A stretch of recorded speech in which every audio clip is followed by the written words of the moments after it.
Bonjour. Ça y est, ça commence. C'est mon intro, hein, ça y est, ça commence. C'est juste pour me donner un petit peu de courage, hein, parce que là on est sur la peur, donc on y est, ça y est, c'est parti. Je vous laisse arriver. Je ne sais pas s'il y aura des personnes qui vont se connecter ou pas. Je vais attendre jusqu'à quelques secondes et puis je vais y aller. Ah ben voilà, coucou. Ça fait plaisir, je ne suis pas toute seule. Est-ce que tu étais là la dernière fois? Dis-moi. Non, je ne crois pas. Est-ce que tu m'entends bien déjà?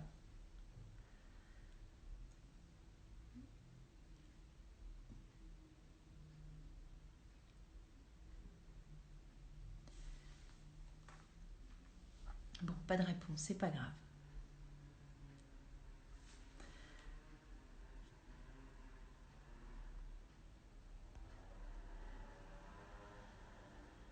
Coucou, bonjour. Bon, ben merci d'être présent, voilà, pour ce direct sur nos peurs.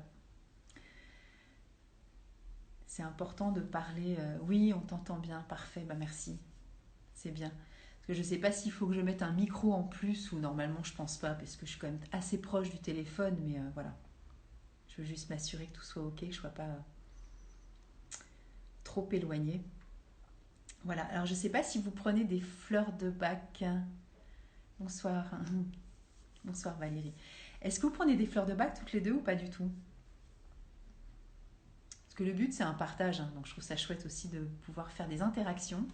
Et j'aimerais bien aussi, à un moment donné, faire des directs comme ça, ou si vous avez des envies aussi de partager, qu'on soit vraiment, voilà, vraiment ensemble, c'est-à-dire vraiment vous demander à participer, et je pourrais dire oui, et comme ça, voilà, il y aura des vrais échanges avec des vrais gens, et pas simplement moi qui parle toute seule. Et voilà, je vous l'ai déjà dit la dernière fois, mais je vais aussi inviter différentes personnes selon les thématiques, une partie moi et une partie aussi accompagnée, comme ça on sera plusieurs à parler aussi des fleurs de bac, ou des émotions à travers bac, ou la compréhension qu'on a eue aussi avec les fleurs, etc. Donc voilà, bah écoute, on va commencer, enfin écoutez, parce que vous êtes déjà deux, on va commencer, et puis voilà, donc la thématique aujourd'hui c'est de quoi avons-nous peur. Est-ce que vous avez envie de partager aussi euh, mais oui, je sais que tu avais fait une formation avec les fleurs de bac. Oui, tout à fait. Et du coup, est-ce que vous avez envie de partager justement vos propres peurs, hein, ou pas? Et voilà, en attendant, moi je vais parler quand même des fleurs de bac à travers aussi le travail de bac. C'est-à-dire que pour Bach, sur les 38 fleurs qu'il a découvertes, il les a classifiées, vous savez, sur les 38 fleurs, elles sont classifiées sur des groupes, on va dire, des groupes de sentiments, des groupes émotionnels, et qui correspondent, selon Bach, à des tendances un peu de tempérament, un peu, comment dire, un peu grossier, on va dire, puisque c'est un groupe, mais dedans, il y a des fleurs. Et en fait, il a fait ce travail-là aussi de recherche sur ces dénominations de groupes émotionnels avec son travail de bactériologiste. Parce qu'il avait découvert en tant que bactériologiste cette bactérie intestinale qui correspondait justement à des tendances particulières chez l'individu de se comporter de telle ou de telle façon. Et donc il avait déjà compris dans son rôle d'immunologiste et de bactériologiste qu'il y avait quand même des tendances émotionnelles assez prédominantes, on va dire, chez chacun. Coucou Marek, je regarde un petit peu, j'espère que voilà. Bon, après, il n'y a pas de questions, là, pour l'instant c'est que du bonjour, mais il faut bien que je commence parce que sinon ça va faire des temps de silence pas possible. Et donc voilà, ces groupes émotionnels donc, qu'il a délimités grâce à ses recherches d'immunologiste et de bactériologiste. Euh, donc il y en a 7 au total. Et le premier groupe qui commence et qui initie les 38 fleurs s'appelle le groupe de la peur. Voilà, donc je me suis dit que ça peut être aussi un bon moyen actuellement, vu tout ce qu'on vit sur le plan sanitaire, politique, et puis des fois religieux, hein, parce que voilà, il y a des personnes aussi qui vivent des situations particulièrement touchées avec voilà, les attentats, avec voilà, ce professeur aussi qui est décédé. Voilà, la peur, elle est présente. Et ce qui est intéressant aussi avec les fleurs de bac, c'est qu'au-delà de ce que nous vivons ici, parce qu'on n'est pas au mois d'octobre, parce que j'aime bien, je fais une story, mais je ne change pas la date, donc c'est parfait. On est bien je ne sais même pas quel jour on est le 20 novembre, ou le 21, je ne sais plus, bon, peu importe, c'est pas très grave. Euh, la peur restera la peur quoi qu'il advienne. Et la peur sur Bach qui a découvert les fleurs de Bach, donc en 1928, il y avait des peurs, bien sûr, qu'il connaissait lui à travers son travail de médecin, mais la peur, elle reste la peur quoi qu'il advienne. Et s'il avait découvert les fleurs en 1780, etc., il y aurait eu d'autres peurs, il y aurait eu peut-être même encore avant, antérieurement, il y a eu la peste, les peurs, il y en aura toujours. Et actuellement, on est vraiment traversé de toutes ces peurs. Donc je ne sais pas si vous avez envie de partager, encore une fois, des peurs particulières, parce que j'avais fait une petite story avec des questions à poser pour partager aussi les peurs. C'est une façon aussi voilà, d'échanger ensemble. Donc voilà, les 38 fleurs de Bach sont classifiées donc en 7 groupes. La peur, donc pour Bach, il y en a 5.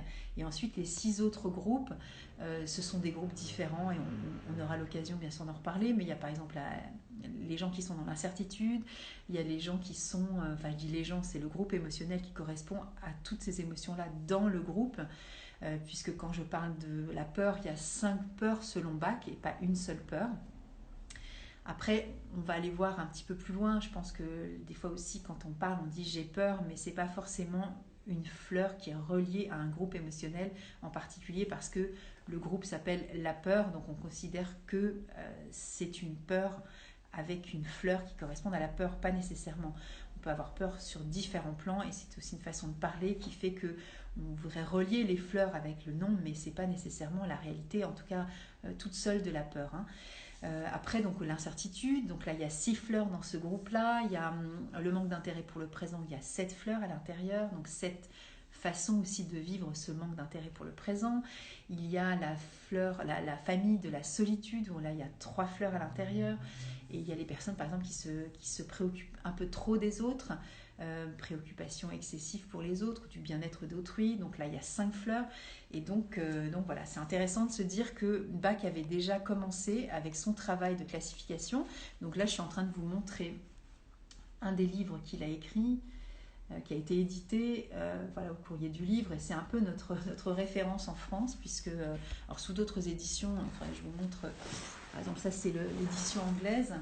Vous voyez, là, ça dépend vraiment de chaque éditeur, hein, de chaque langue. Là, on est en anglais, donc ceux qui ont cette édition-là, ou celle-ci, mais là en français bien entendu. Et donc à la page 91, on parle bien de la peur, et on commence donc pour la première fleur qui est roc rose. Et pour Bach, c'est la fleur de la terreur. Voilà, on est dessus. Roc rose, c'est de l'hélianthème. Et l'hélianthème, c'est une fleur qui est toute petite, hein, qui est vraiment très très basse hein, au niveau du sol, on va dire. Et sa particularité en tant que fleur, en tout cas j'ai eu l'occasion de l'observer et ça c'est vraiment chouette. Alors c'est pas forcément quelque chose qu'on apprend dans le cadre des stages hein, pour apprendre les fleurs de Bach, mais après chacun a son parcours aussi par rapport à ça. Il y a des botanistes, c'est pas du tout mon cas, mais par contre dans le cadre de mon niveau 2, j'ai eu l'occasion aussi de découvrir cette fleur dans la réalité, hein, et pas simplement un texte avec une émotion. Cette fleur-là, quand il y a un nuage qui passe au-dessus du soleil, enfin au-dessus, parce que voilà, c'est une journée lumineuse et d'un seul coup ça peut être assombri par un nuage, et bien cette fleur elle se referme comme si c'était déjà la nuit, ou comme si elle était choquée, ou comme si elle était extrêmement inquiète à l'idée qu'il n'y ait plus de ce soleil. On va dire, bon, après c'est une métaphore, hein, c'est une analogie parce que c'est pas forcément la réalité de ce que vit la plante à l'intérieur, mais c'est pour vous dire l'extrême réactivité. Et qui peut se manifester comme une sorte de crainte qui fait que elle est plus à son état naturel, c'est-à-dire ouverte. Et vous voyez bien cette tension aussi de cette fleur qui est extrêmement ouverte, offerte, on va dire, comme si elle était vraiment en état de... Bon, après, c'est l'interprétation qu'on en fait aussi, hein, mais cette espèce de tension pourrait aussi s'assimiler, on va dire, s'apparenter à une crainte extrêmement extrême justement, très très figeante, on va dire. Hein. Et Bach parle de cette notion-là. Donc je vais vous lire le texte, comme ça vous comprendrez mieux. Mais voilà, Rock Rose, on est vraiment sur cette peur qui est tellement dense, tellement intense qu'elle bloque et qu'elle fige la personne. Et à ce point, c'est lorsque moi, j'ai malheureusement fait l'expérience, parce que j'ai besoin de toucher, je suis quelqu'un de très tactile, et j'ai touché la pétale et elle est tombée, en fait. Voilà. Et je ne l'ai pas arrachée, hein. Quand je dis que je l'ai touchée, c'est que je l'ai à peine effleurée. Vous voyez cette hypersensibilité de cette fleur qui parle de cette crainte terrible, qui va la mettre dans un état de telle angoisse, on va dire, de telle peur, que ça la contraint à perdre l'une de ses pétales. Voilà. Donc elle n'a pas de résistance très forte en fait face à l'adversité, puisque normalement quand on touche une pétale, elle n'est pas entre guillemets censée tomber. La preuve que si, c'est qu'avec Rock Rose ça se passe comme ça. Mais certaines autres fleurs, on peut toucher les pétales ou la tige ou je ne sais quoi et il ne se passe rien. Donc voilà, ça peut être aussi une façon d'aborder les fleurs de Bach et de comprendre que cette peur-là, eh bien c'est une manifestation à travers aussi la fleur dans la nature qui va parler aussi de nos émotions émotionnelles par rapport à la peur. Donc je vais vous citer ce texte, après je ne vais pas à chaque fois citer sur tous les textes parce que ça n'a pas toujours grand intérêt non plus, mais enfin je dis pas si ça a de l'intérêt, mais c'est pas forcément non plus ce que vous venez chercher, et je ne vais pas faire de la lecture à chaque fois, je vais faire plutôt des podcasts pour ça, où vous irez écouter en ligne des extraits de ce que raconte Bach à travers ses livres. Donc il y en a eu 3 où on peut lire ses intentions. Donc il y a celui-ci, là, ils ont parlé fleurs, et qui est en fait un livre qui reprend donc deux thématiques différentes, hein, Guéris-toi toi-même. J'espère qu'on voit bien, voilà, Guéris-toi toi-même. Le premier, après c'est 12 guérisseurs et autres remèdes. Et après, il y a d'autres livres que j'aimerais vous lire, faire des petits podcasts avec celui-ci, qui est donc les écrits originaux du Dr Bach, et aussi les conférences, parce que là, il y a des extraits aussi très intéressants de sa pensée, de sa façon de voir le monde, les choses, la maladie, bien entendu. Et donc voilà, c'est instructif, et puis c'est le but pour moi de faire ces lives et ces podcasts et ces vidéos aussi pour vous partager les fleurs de Bach à travers ma façon aussi de découvrir tout ce système merveilleux. Donc voilà, Rock Rose, les mots de Bach. Alors traduit en français, toujours pareil, hein, parce que vous retrouverez bien sûr les textes en anglais, donc la langue originale de Bach. Hein. Donc c'est le remède de secours pour Bach. Le remède pour les cas d'urgence, alors même qu'il semble n'y avoir aucun espoir. Donc vous voyez, cet état d'urgence, c'est aussi le côté de se refermer ou le côté vraiment de tomber sa pétale, parce que là, il y a une sorte d'urgence. En cas d'accident, de maladie soudaine où le patient est très effrayé ou terrifié, ou si son état est assez sérieux pour causer une grande crainte à son entourage. Donc si le malade n'a pas sa connaissance, on peut lui humecter les lèvres avec le remède. La jonction d'autres remèdes peut être rendue nécessaire, comme par exemple en cas d'évanouissement, qui est un état de profond sommeil, la clématite, s'il y a souffrance, acrimonie et ainsi de suite. Alors, il y a aussi une note de la traduction disant que seuls les noms en anglais des plantes figurent ici, parce que c'est le nom que les remèdes peuvent être comme ça, qui peuvent être demandés. Et on trouvera plus loin donc la liste des remèdes avec les noms correspondants en français et leurs noms en latin. Alors, Rock Rose, c'est de l'hélianthème, je vous l'ai dit. Et puis, en latin, c'est Élian, je ne sais plus, Élie, je ne me rappelle plus. Voilà, c'est pas très important. C'est Élian Ténum. Je ne vois pas très bien, je suis désolée. Et donc, vous irez chercher le nom de la fleur en latin, parce qu'il y a plusieurs, évidemment. Rock Rose, j'imagine, c'est pareil Enfin, normalement, en latin, c'est la seule dénomination possible pour trouver une plante. Donc, vous ne pourrez pas vous tromper quand vous trouvez le nom en latin. C'est que vous êtes vraiment sur Rock Rose hélianthème, c'est parce que sinon, vous allez tomber, si vous restez sur la dénomination en français, vous risquez de vous tromper. Alors là, voilà, hélianthème, c'est français. Mais par exemple, sur l'impatience, je crois de mémoire qu'il y a plus de 900 espèces d'impatience, donc ne vous référez pas simplement au nom de l'impatience, parce que vous risquez de vous tromper si vous tombez sur cette fleur dans le jardin, ce ne sera pas forcément juste. Donc voilà, je vais regarder si vous avez des questions par rapport si vous avez envie de partager aussi vos peurs ou pas du tout. Et sinon, je vais continuer. Non, il n'y a rien, il n'y a pas d'intervention par rapport à ça. Donc voilà, pour moi, les peurs, alors voilà, je vais peut-être terminer déjà avec Bach, donc je vais juste vous expliquer les autres fleurs. Pour Bach, donc je vous ai dit qu'il y en avait 5, donc on vient de voir Roc Rose. Il y a également Mimulus, qui parle de ses peurs connues.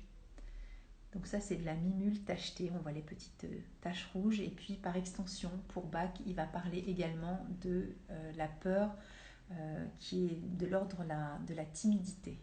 Voilà, donc ça va être soit une peur, alors on a vu bien sûr que Roc Rose était une peur, mais on a vu surtout que Roc Rose était une peur qui pétrifiait, qui va figer et bloquer la personne et qui va la mettre dans cet état d'urgence justement, qui fait qu'elle va être complètement bloquée dans l'incapacité de se mouvoir parce que la frayeur est tellement intense que ça l'empêche complètement de réagir. Et puis Mimulus, alors ça va être un peu plus doux, on va dire. Mimulus est une peur aussi connue, puisque Roc Rose, bien sûr, on sait de quoi on parle.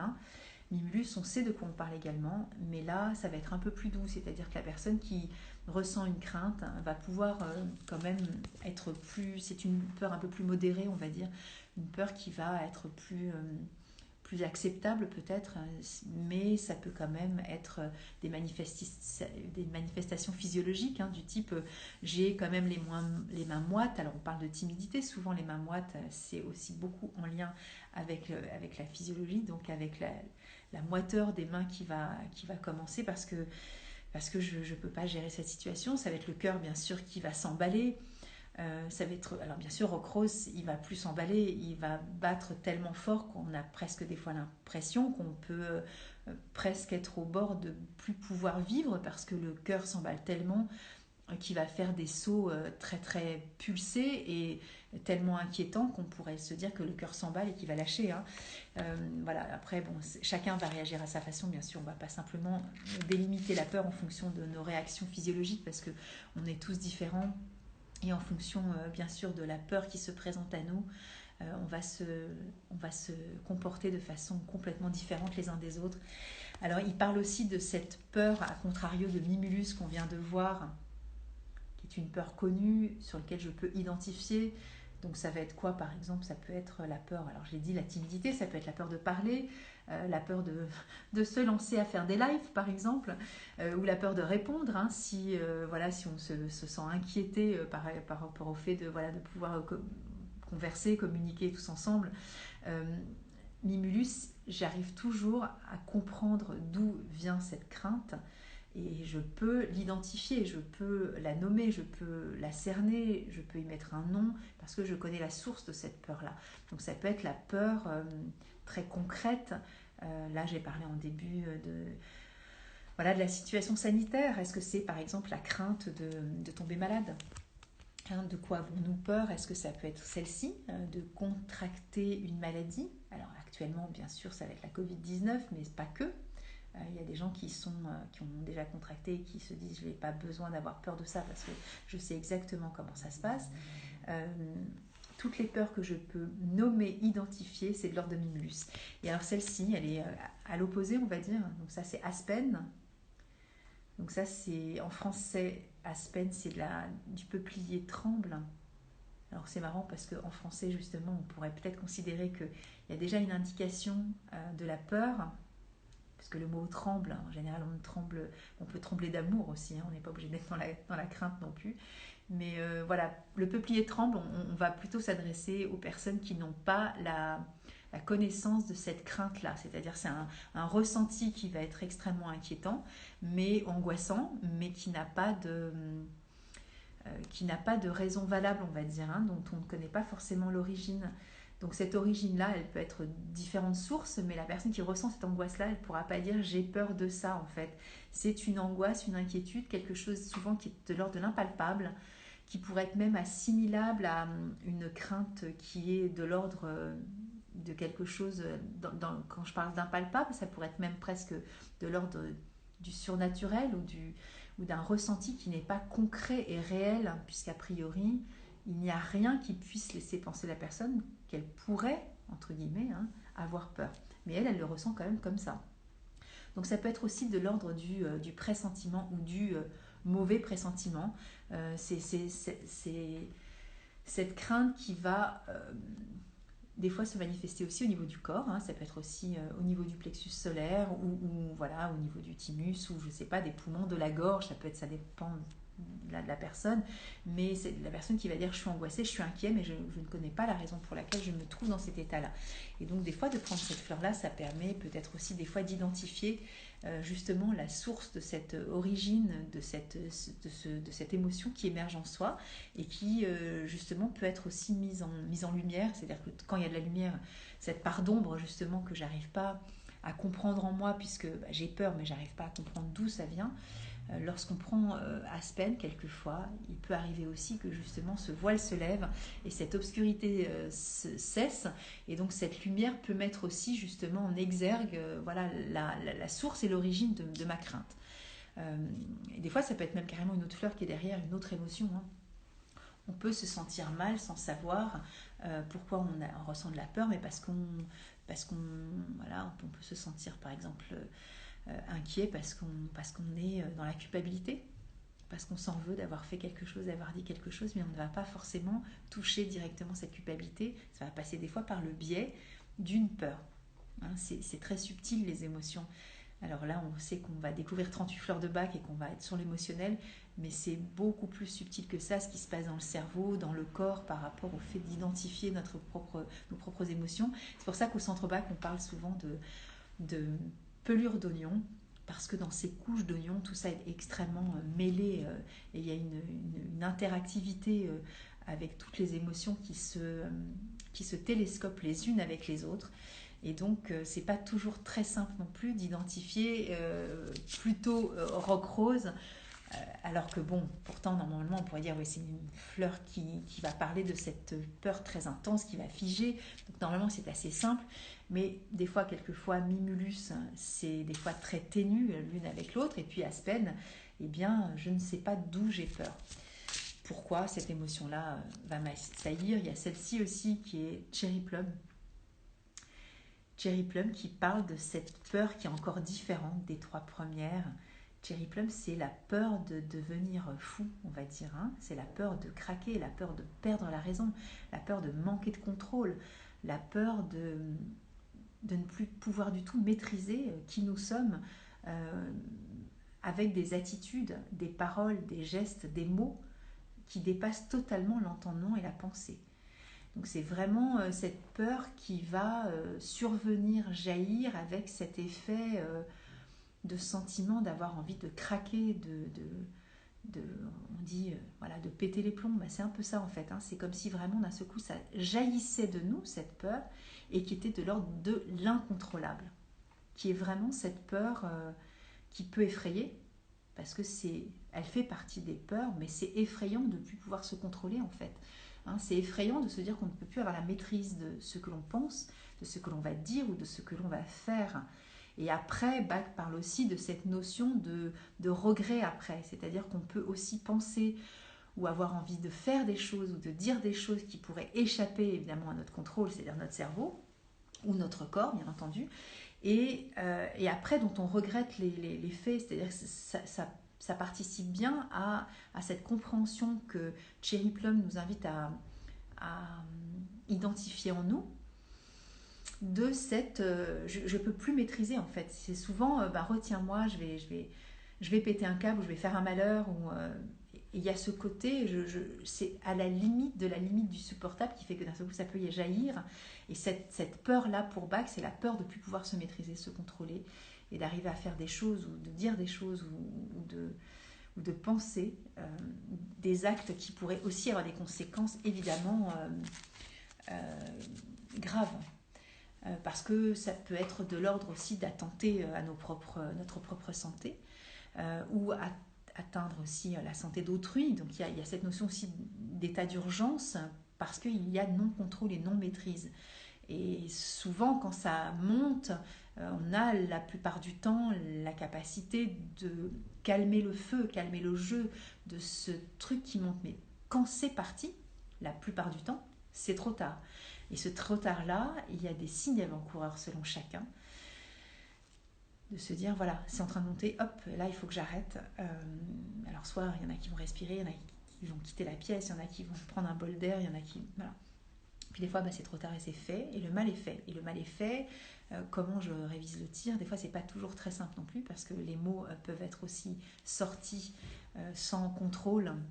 Donc ça veut dire que quand je parle des fois sans contrôle, ça veut dire aussi, alors ça peut participer à la spontanéité, donc tant mieux, parce que la spontanéité c'est magnifique, mais des fois on peut être extrêmement maladroit, ou trop violent dans sa façon de parler aussi, qui va aussi blesser la personne qui est à côté, où ça va partir d'une telle intention que ça va partir dans tous les sens et il n'y aura plus ce ressourcement justement intellectuel qui fait que je peux, alors, c'est vraiment au niveau du cerveau, hein, le cerveau frontal, reptilien, là on est plutôt sur le reptilien avec une sorte de réactivité qui n'est pas justement sur le cerveau de la capacité cérébrale à justement identifier ce qui se passe, parce que la plupart du temps quand on se sent en danger ou qu'il se passe quelque chose et qu'on est sous cette pression-là, on peut souvent se raisonner en disant bon, elle l'a pas dit comme ça, ou voilà, ou là c'était pas son intention, ou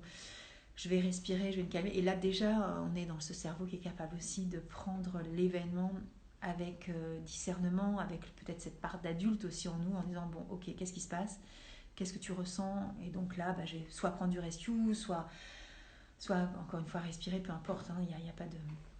Il n'y a pas de bonne ou de mauvaise façon de réagir face à ça. Et par contre, voilà, quand ça part, souvent c'est cette partie très primitive aussi en nous qui fait que nous avons une réaction qui est décorrélée de cette faculté neuronale qui nous permet aussi d'encadrer la situation en disant là, stop, tu arrêtes, tu vas te mettre en danger ou tu vas te mettre en danger les autres, ou tu vas avoir un comportement qui va être... voilà, qui peut vraiment me mettre à mal. Alors voilà, je ne vais pas forcément citer d'exemple en particulier, mais en même temps je peux le faire, il n'y a pas de souci. Mais moi je pense souvent aux gens qui ont des attitudes aussi à l'encontre d'eux-mêmes, hein. Ça peut être aussi des impulsions aussi, pourquoi pas de scarification, c'est-à-dire que ce n'est pas volontaire hein, la plupart du temps, donc cette volonté-là n'intervient pas dans cette réactivité de cherry plum qui est au bord de péter les plombs. Ou d'avoir envie d'atteindre à la santé de quelqu'un ou à la vie de quelqu'un aussi, et évidemment sa propre vie, voilà. Mais ça peut être aussi des mots qui déraillent, ça peut être aussi des attitudes aussi des fois d'attitudes de compulsion qui fait que je ne peux pas maîtriser ma situation et que j'ai envie de faire des choses qui vont voilà, souvent me porter préjudice, puisque il y a cette notion effectivement de regret après. Quand on est en paix, voilà, on considère qu'on a maîtrisé la situation et si j'ai envie d'aller manger quelque chose, je vais le manger, c'est ok, j'ai pas besoin ni de me juger, de me faire du mal et j'ai pas cette notion de peur qui fait que je peux plus contrôler. Et quand je suis dans cette situation émotionnelle, c'est que là je suis vraiment sur cherry plum et que je regrette après d'avoir fait ça. Ça veut dire que là, je suis vraiment dans le cherry plum. Et puis pour la cinquième, c'est une partie de la fleur, puisque évidemment elle n'est pas tout à fait comme ça, c'est une grappe de fleurs, hein. C'est du marronnier rouge, qu'on appelle donc en anglais red chestnut. Et celle-ci, donc c'est une grappe qui fait partie, enfin une petite partie de la fleur qui compose la grappe, et puisque le marronnier, ce sont vraiment des grappes de fleurs. Et donc celle-ci, elle s'adresse à tous ceux qui ont peur, toujours pareil, puisque les 4 autres aussi. Et là, on est sur de la peur, mais pour les autres, pour nos proches, pour tous ceux que nous aimons. Et c'est une peur qui va participer à un meilleur apaisement par rapport à tous ceux que j'aime, tous ceux auxquels j'aimerais avoir une capacité de pouvoir les apaiser, ou comme si voilà, ma présence ou ma pensée ou ma crainte pouvait aussi les aider à aller mieux, si tant est que dans ma peur, j'ai toujours le sentiment qu'il va se passer quelque chose pour la personne auquel je pense, ou que j'apprécie ou que j'aime. Donc ça peut être bien sûr les enfants, ça peut être mes animaux si j'en ai, ça peut être mes parents bien sûr. Alors là, dans cette période de Covid évidemment, on est tous aussi à s'inquiéter les uns pour les autres de façon peut-être plus ou moins mesurée. Et toujours pareil, les fleurs de bac, on les prend quand c'est en situation de déséquilibre émotionnel. Parce que s'inquiéter pour les autres, c'est naturel et c'est humain, et ça part quand même d'un sentiment de bienveillance et de soucis qu'on pourrait considérer comme de l'amour, puisque quand j'aime quelqu'un, je devrais me soucier de quelqu'un. En fait, c'est pas en termes de soucis, en fait. On devrait aimer dans la confiance que l'autre va vivre son expérience, et on ne devrait pas y mettre cette notion de crainte, en fait, puisque lorsqu'on le fait, la plupart du temps, c'est comme une sorte de chaîne invisible aussi qui va nous lier les uns aux autres et qui va aussi empêcher l'autre de vivre son expérience telle qu'elle va aussi pouvoir vivre avec son cheminement intérieur et personnel. Et ma crainte n'a pas à interférer, je parlais la dernière fois de cette ingérence, et la peur peut être aussi une forme d'ingérence pour ceux que nous aimons.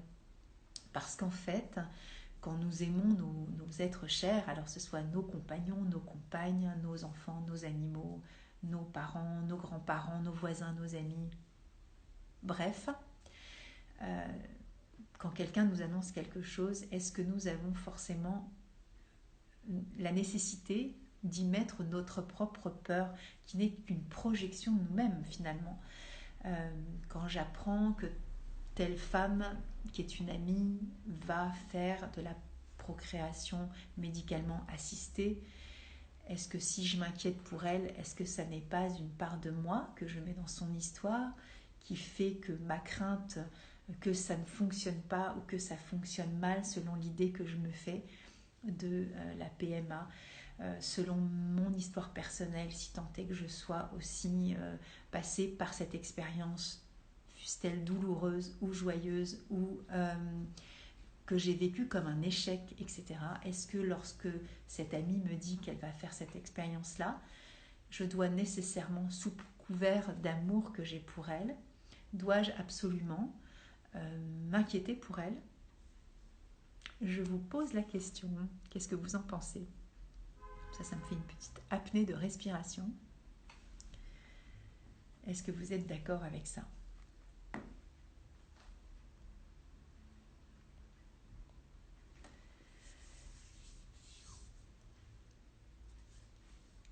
Alors, je ne sais pas si vous allez répondre à cette question. Est-ce que vous êtes toujours là? Oui, je sais, vous êtes toujours là. Marek, t'es trop gentille. Alors bon, pas de réponse. Eh bien non, on n'est pas obligé d'avoir peur pour les autres quand on les aime. Moi, je pense que c'est pas une nécessité, et quand ça le devient, ça devient vraiment une vraie problématique pour la personne qui ressent de la peur pour l'autre, parce qu'en fait, c'est pas le fait que je m'inquiète pour l'autre qui va faire que la personne va être sauvée de son histoire personnelle. Est-ce que vous êtes d'accord avec le fait que lorsqu'on a peur, quelles que soient nos peurs, on est d'accord, là je viens d'en évoquer 5, qu'est-ce qu'on peut en tirer comme leçon, comme bénéfice, comme expérimentation, comme expérience à travers tout ça? Est-ce que vous avez envie d'interagir par rapport à ça? Est-ce qu'on apprend, entre guillemets, de ces expériences-là? Sous quelle forme que ce soit une plutôt qu'une autre? Est-ce que quelqu'un a envie de parler d'une expérience aussi grâce à la peur qui lui a permis aussi de découvrir une partie d'elle-même? Parce que c'est vraiment ça, les fleurs de bac. C'est pas simplement de se dire j'ai peur, je vais prendre Cherry Plum parce que je sens que j'ai pété les plombs, ou Red Chestnut. C'est en quoi cette fleur aussi, à travers cette expérience, ou même sans l'expérience de la prise de la fleur, en quoi j'ai pu déjà vivre l'une de ces émotions-là,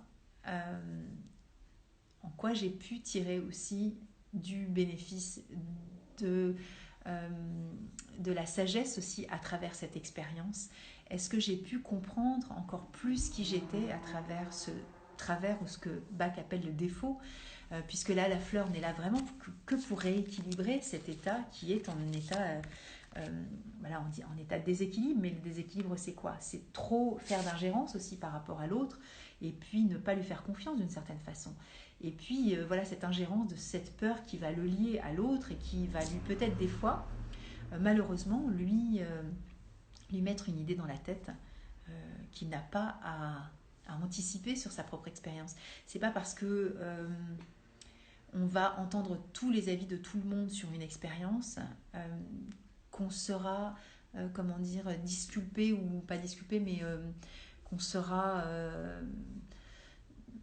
sauvé et pas dans l'expérience de ce que on a à vivre. C'est pas parce que ma copine a peur pour moi que sa peur va m'empêcher de découvrir aussi que j'ai aussi à expérimenter telle et telle situation. Et ça, c'est le plan de l'âme, le plan de la vie de chacun. On passe aussi chacun par nos épreuves et c'est aussi comme ça qu'on arrive à évoluer et à grandir. Donc voilà, je pose la question de savoir si euh, alors on envoie aussi une mauvaise énergie, bien sûr, mais la mauvaise énergie, des fois, on a du mal à... on ne se rend même pas compte qu'on est dans une mauvaise énergie. Je te rejoins absolument, parce que c'est de la mauvaise énergie, mais par exemple, quand on a ce sentiment Red Chestnut qui est très développé chez nous, on a le sentiment que c'est de la bonne énergie. Mais si je t'aime, je m'inquiète pour toi. C'est pour ça et c'est comme ça que je t'aime. Si on n'a pas ce sentiment de peur pour l'autre, on a l'impression qu'on ne l'aime pas. Et ça ne veut pas dire, attention, qu'on doit se fiche complètement de ce que vit l'autre. Ça n'est pas ça.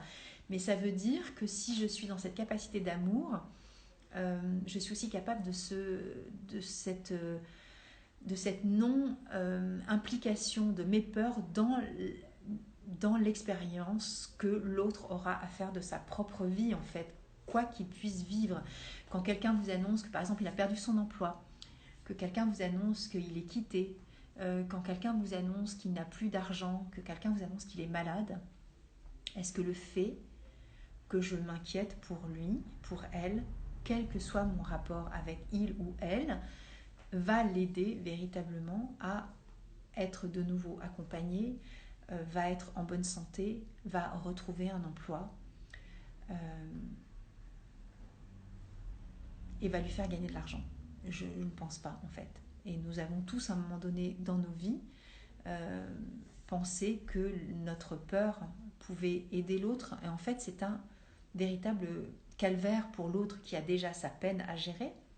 Si elle doit en plus supporter la peur de l'autre, du parent, du frère, du compagnon, de la collègue, de la grand-mère, c'est un poids terrible aussi pour une personne de se sentir d'une certaine façon coupable ou redevable de la partie inquiétée de la personne qui nous aime. Est-ce qu'on doit en plus prendre cette partie-ci en plus de notre souci? Non.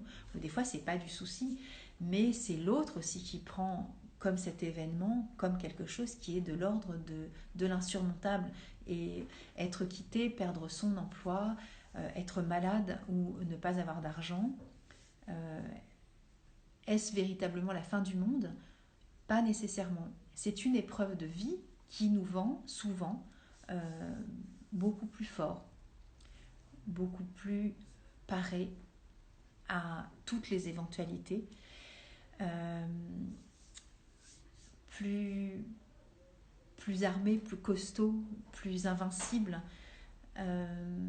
plus fort, et pas blindé, pas dans le sens où je vais tellement maîtriser mes peurs que je ne vais plus être du tout sensible à cette peur qui est nécessaire, puisque, encore une fois, c'est une émotion qui nous indique un émotionnel qui va nous parler de nos fragilités, et avoir peur, c'est humain, et ces émotions-là sont tout à fait universelles et touchent tout le monde. À un moment donné de nos vies, on a tous plus ou moins traversé ces émotions-là, et il n'est évidemment pas question ni de condamner, ni de juger, ni de quantifier la façon dont nous vivons nos peurs, mais l'état d'équilibre est important à retrouver pour comprendre que cette peur-là, si elle est là, elle nous parle d'un besoin qui n'est pas comblé, et ce besoin qui n'est pas comblé, c'est le fait de ne pas pouvoir non plus accueillir cette émotion telle qu'elle est, donc déjà sans jugement, sans notion de comparaison par rapport à ceux qui n'ont pas peur, ou etc. Et de prendre à bras le corps de quoi ça me parle et qu'est-ce que je peux développer à la place pour pouvoir me sentir armée pour continuer à vivre. Si je prends un enfant qui est tout le temps dans la peur, il ne peut pas évoluer et grandir de façon sereine. On le sait tous, on a été des enfants, on a accompagné des enfants dans nos vies. C'est pas en le vous savez, on parle aussi des microbes. Un enfant, si on l'empêche de marcher à quatre pattes et de toucher aussi le sol, même si on enlève nos chaussures, les bactéries elles seront là, les virus ils pourront aussi se promener dans l'air. On ne peut pas tout parer à tout, on ne peut pas tout désinfecter. Et c'est aussi parce qu'on touche aussi des microbes que le système immunitaire va se renforcer. Donc si on vit tout le temps dans la crainte que l'enfant touche tout et tombe malade, l'enfant va être inéluctablement fragilisé. Donc ça, on est au courant aussi de tout ça. Donc ces peurs-là, tout ce qu'on va aussi mettre dans la crainte de l'autre va aussi fragiliser la personne. Et c'est pas une force qu'on aura puisque il va falloir qu'on traverse aussi de nombreuses années avec tout un lot d'épreuves que nous aurons tous à vivre, même si elles ne sont pas comparables. On sera à un moment donné traversé de deuil, de séparation, d'échecs, voilà, de recherche d'emploi, de recherche de maison, de recherche d'amour, de sentiments, de nourriture, hein, parce que voilà, on va parler aussi de ces peurs de manquer. Et c'est pas le fait que l'autre s'inquiète pour nous qui va faire que nous allons trouver aussi les ressources en nous, et les ressources elles sont véritablement en nous, avec l'accompagnement bien entendu du monde, mais des fois on est seul au monde et on n'a pas nécessairement les ressources aussi pour nous accompagner sur ce chemin de vie. Donc des fois il faut faire aussi appel à, à des ressources qui sont vraiment en interne. Voilà, guéris-toi toi-même, ça commence d'abord par soi. Euh, alors tu peux participer, Axel, mais avec plaisir. Moi, je veux bien te dire de venir. Compassion, peur ou souci. Alors, qu'est-ce que... Alors oui, on peut avoir de la compassion, mais bien sûr, et je pense que c'est une qualité nécessaire. La peur, le souci, ça dépend, c'est toujours pas une question de vocabulaire. Il y en a qui vont dire je me fais du souci, mais en fait à l'intérieur ils sont morts de trouille et jamais ils diront je suis mort de trouille. Donc c'est aussi une question de sémantique. Alors Axel, je te dis ok pour la demande. Donc commencer le direct si tu as envie de venir ou pas. Je ne sais pas si tu as quelque chose à dire en particulier par rapport. Ah, donc tu avais touché sur une touche qu'il ne fallait pas. Ok, très bien, il n'y a pas de souci. Euh, donc voilà. Bonsoir Axel. Alors, oui, la peur, ça va dépendre vraiment de comment chacun va donner les mots qu'il va, comment dire, qu'il va poser sur chacune de ses émotions. Se faire du souci pour les autres, oui, c'est bienveillant, encore une fois, c'est de la compassion, mais attention à ne pas tomber aussi dans le travers de l'inquiétude pour l'autre qui va souvent, c'est aussi l'observation que j'en ai fait, lorsqu'on s'inquiète pour les autres, souvent ils ont tendance aussi à être lassés aussi de la crainte que nous pouvons projeter par trop, par exemple, de SMS, par trop de questions, par trop d'étouffement, parce qu'on parle aussi de Red Chestnut comme étant un peu mère poule. Alors je rajoute toujours papa coq, hein, parce qu'il n'y a pas que les mères. On peut être aussi des papas et on n'est pas forcément que des mamans poules. Il y a aussi des hommes qui sont extrêmement hyper protecteurs, et l'hyperprotection ne va pas libérer l'autre voilà. Mais on dit maman et papa poule, ok, mais il y a la relation aussi affective, hein. Il n'y a pas que d'être des parents. Il y a beaucoup de gens qui ne sont pas des parents et qui ont aussi ce sentiment d'être trop protecteurs à l'égard de ceux qu'ils aiment. Et ça enchaîne. Et des fois, ça va même des fois générer du mensonge.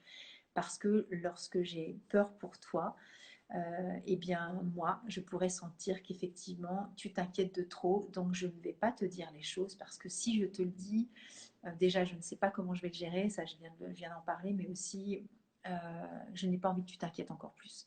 Donc, je ne vais pas te dire les choses. Et c'est encore plus douloureux pour la personne qui s'inquiète et qui un jour apprendra par mégarde ou par intention aussi ce qu'il s'est passé a posteriori.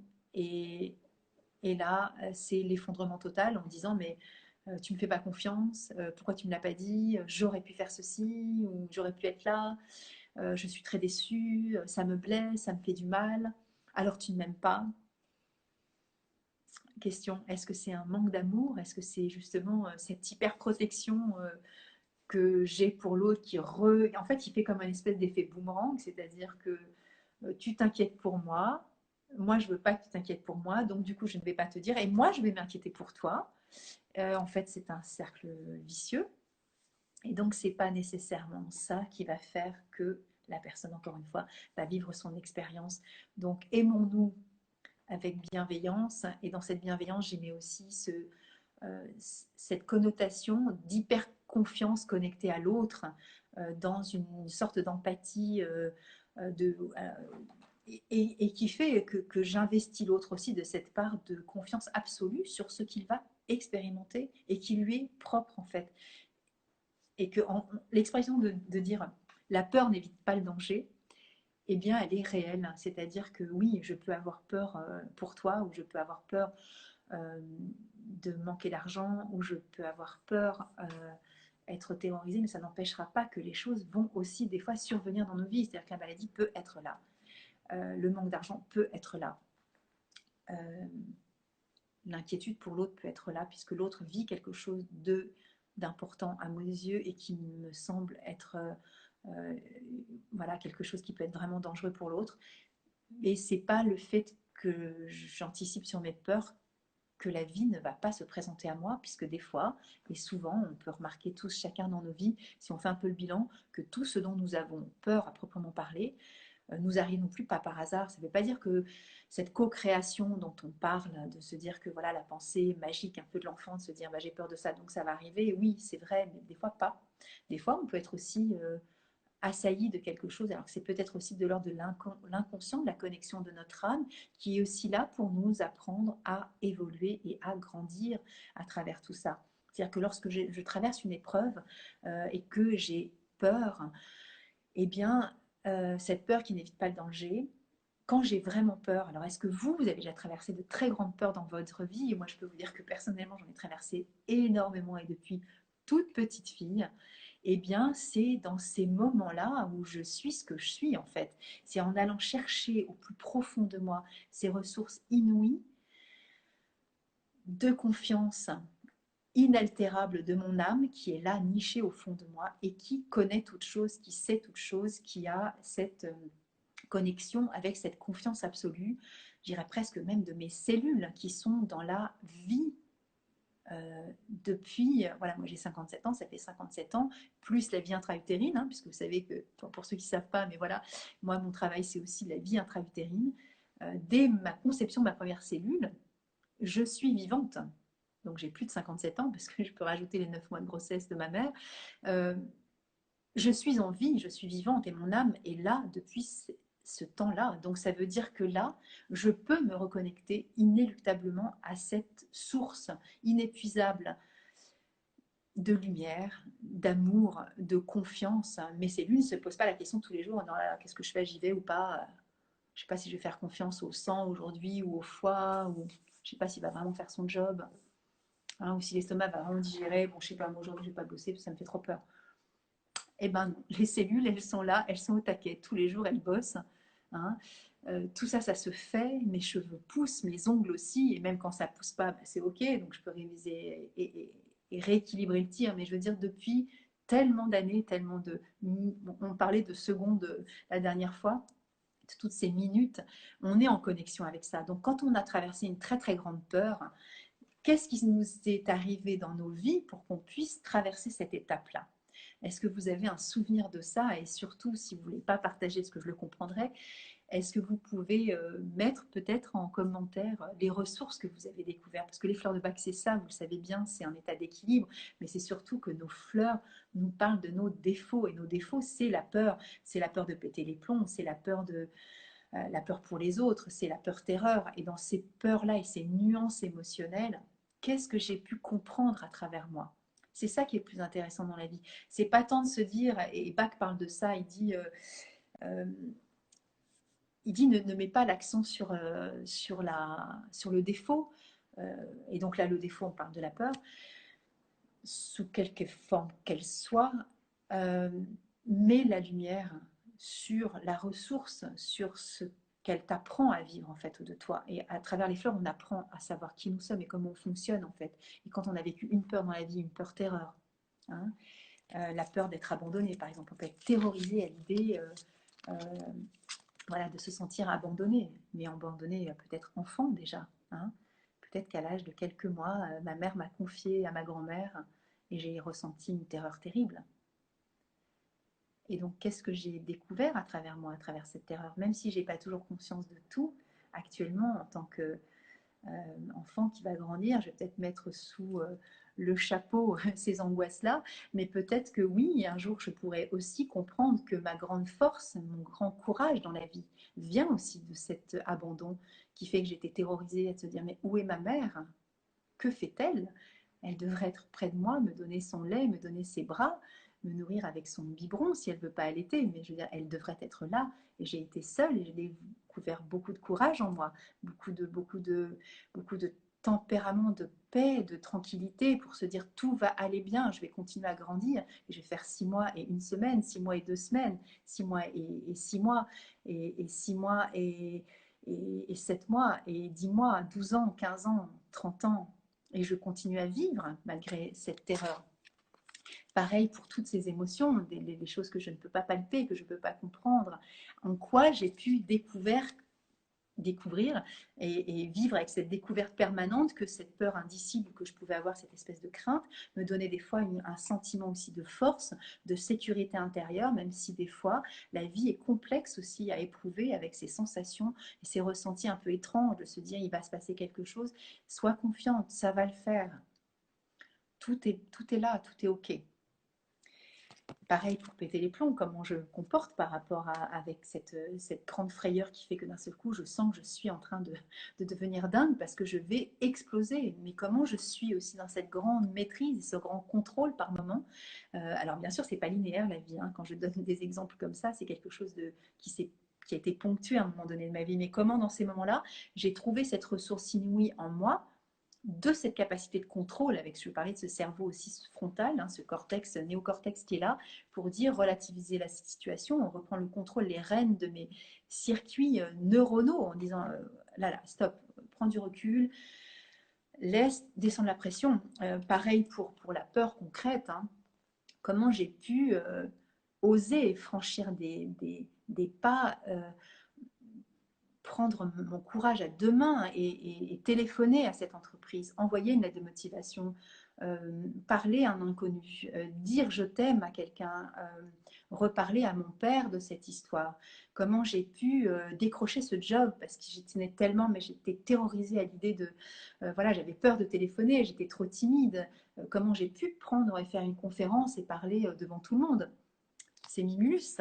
Et comment j'ai pu lâcher totalement prise alors que mon enfant était malade, il était à des milliers de kilomètres. Comment j'ai pu accompagner ma mère qui avait un cancer. Comment j'ai pu vivre et surmonter avec courage, force, amour pour la vie, pour les cellules, pour la confiance absolue de mon âme, que les choses vont être OK pour tous. Voilà. Je regarde s'il y a j'ai eu des petites choses qui sont passées, j'ai eu un petit pouce. Et oui, du courage. La vie demande du courage. La vie est... Nos cellules sont courageuses. Parce que des fois, ce qui me vient à l'esprit, c'est quand je parlais de cellules tout à l'heure, elles sont courageuses aussi d'évoluer dans un monde qui est si pollué au niveau de l'air ambiant. Et quand je dis pollué, je mesure mes propos. Tout le monde n'habite pas dans les villes, mais même dans les campagnes, il y a des pollutions aussi, hein, on est d'accord.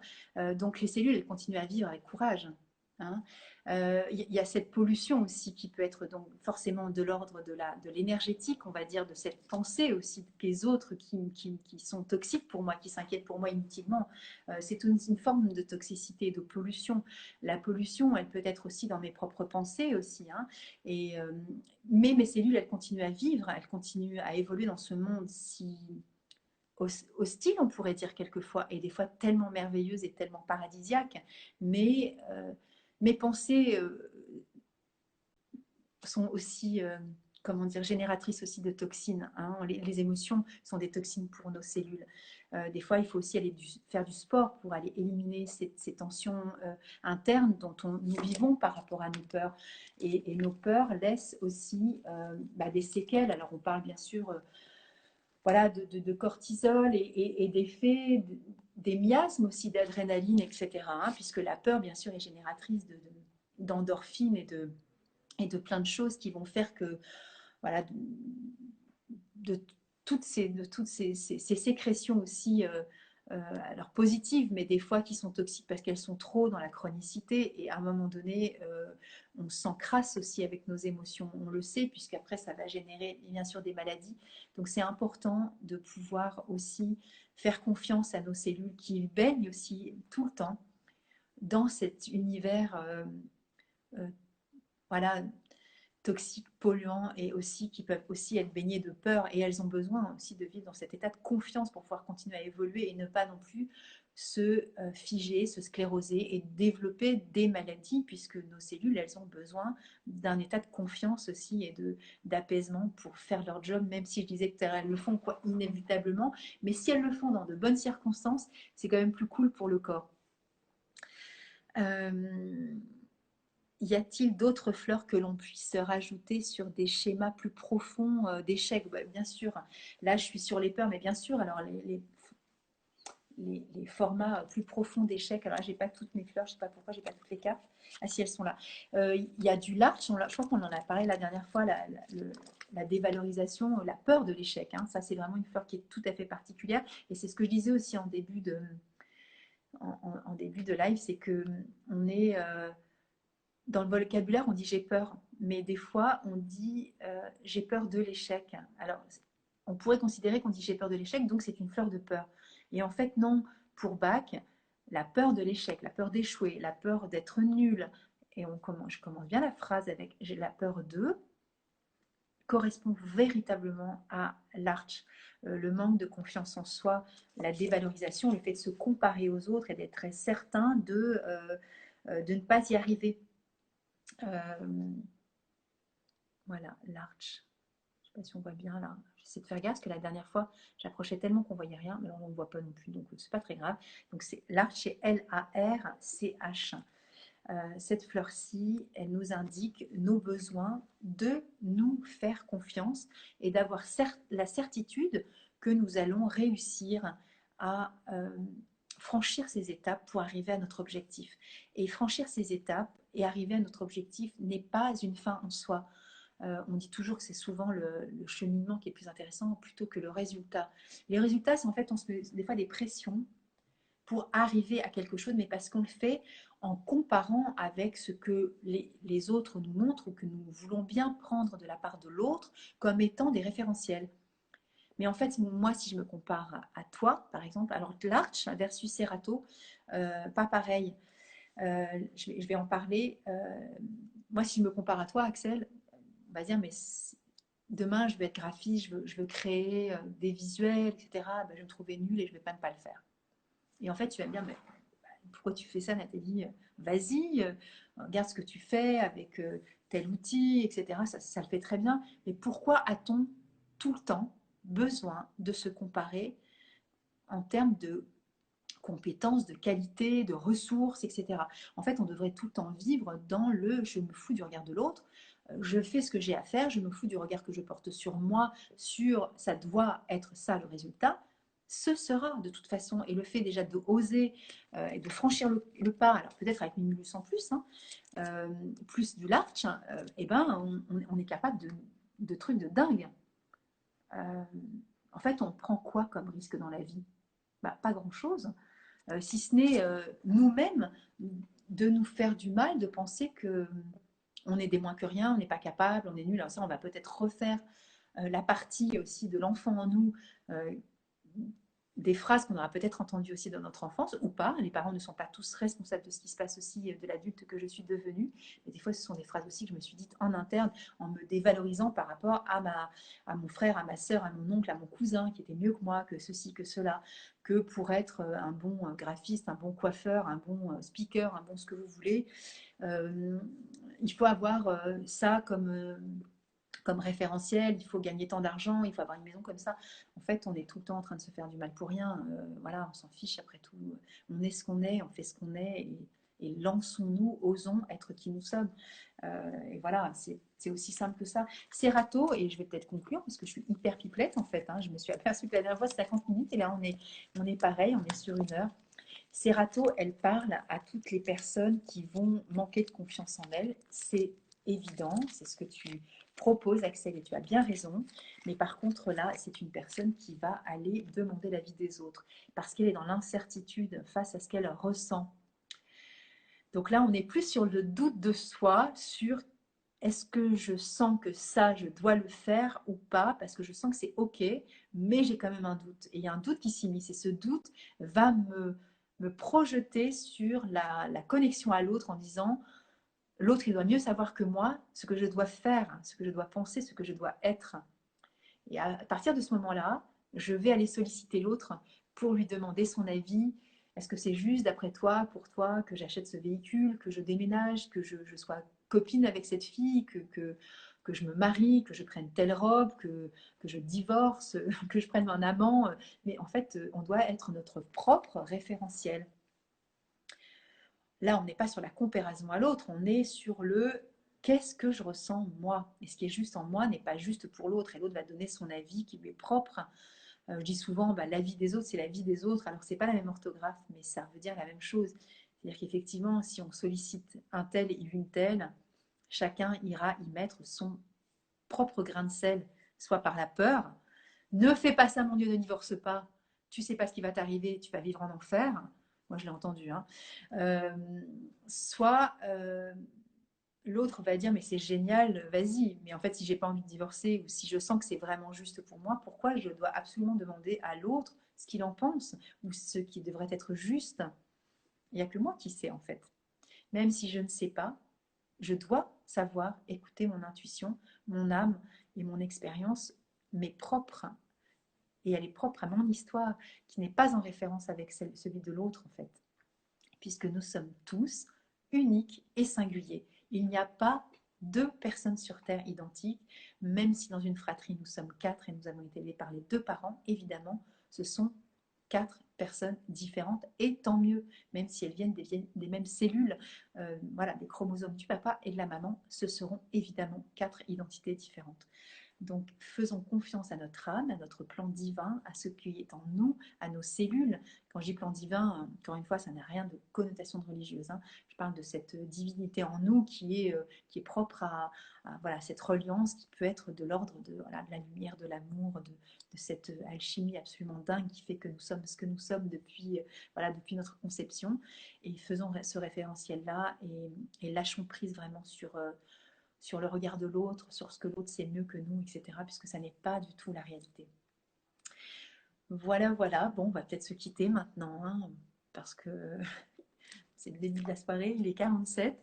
J'espère que vous serez là la semaine prochaine. On va aborder une autre thématique. Et si vous avez envie d'intervenir avec moi, surtout, bah, faites cette demande. Je peux aussi vous accueillir parce que j'ai vraiment envie d'avoir cette interaction réelle aussi avec vous. Donc, voilà, n'hésitez pas. Et puis voilà, on se retrouve la semaine prochaine à 17h45. Merci beaucoup encore une fois d'avoir été là. Et puis, bah, partagez si vous sentez que c'est cool. Mettez-moi des cœurs, des pouces, des je ne sais quoi, parce que c'est super engageant, on va dire, pour moi aussi de vous lire et de se dire que ça a du sens aussi. Vous apprenez des choses avec les fleurs de bac. Et donc, à travers les fleurs, vous apprenez sur vous-même. C'est vraiment le plus important. Et donc, voilà. Bonne soirée. Au revoir.